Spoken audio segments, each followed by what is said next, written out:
नमस्कार, स्वागत है आपका माई ज्योतिष में। महाराज भगीरथ का वरदान है गंगा दशहरे की कथा।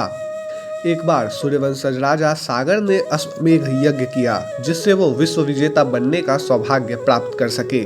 लेकिन देवताओं के राजा इंद्र को उनका ये उद्देश्य सही नहीं लगा। उन्होंने यज्ञ का घोड़ा कपिलमनु के आश्रम में चुपचाप बांध दिया।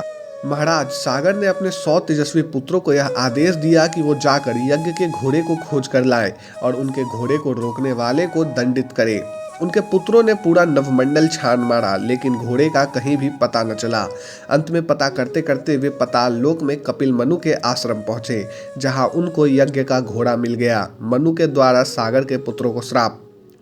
यज्ञ के घोड़े को मुनि के आश्रम में देखकर सागर के पुत्रों ने कपिलमनु का बहुत अपमान किया। उन्होंने मनु की तपस्या भंग कर दी। कपिलमनु ने अपने आग्नेय नेत्र खोलकर सागर के 100 पुत्रों को श्राप से भस्म कर दिया, जिससे उनको मोक्ष की प्राप्ति न मिल सकी। महाराज भगीरथ का प्रण। उसी कुल की कई पीढ़ियों के बाद महाराज दिलीप के पुत्र भगीरथ हुए। उन्हें जब यह मालूम हुआ कि उनके पूर्वजों को अभी मोक्ष प्राप्त नहीं हुआ, उनको मोक्ष दिलाने के लिए एकमात्र रास्ता माँ गंगा को पृथ्वी लोक में लाने से होगा। उन्होंने माँ गंगा को पृथ्वी पर लाने का प्रण ठान लिया। तप से प्रसन्न महादेव।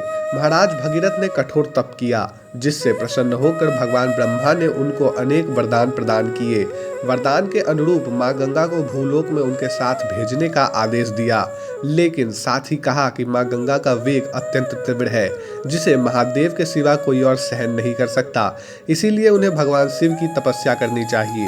भागीरथ ने आज्ञा अनुसार भगवान शिव की एक पैर पर खड़े होकर कठोर तपस्या की, जिससे प्रसन्न होकर शिवजी ने माँ गंगा को अपनी जटाओं में धारण कर लिया। महाराज भगीरथ के कहने पर महादेव ने एक धार हिमाचल की तरफ निकाली, जिसे माँ गंगा का उद्गम स्थल माना जाता है। जहाँ जहाँ महाराज भगीरथ चलते गए, माँ गंगा उनके पीछे पीछे सभी प्राणियों को मोक्ष प्रदान करती गई। भगीरथ कष्टमय साधना सफल।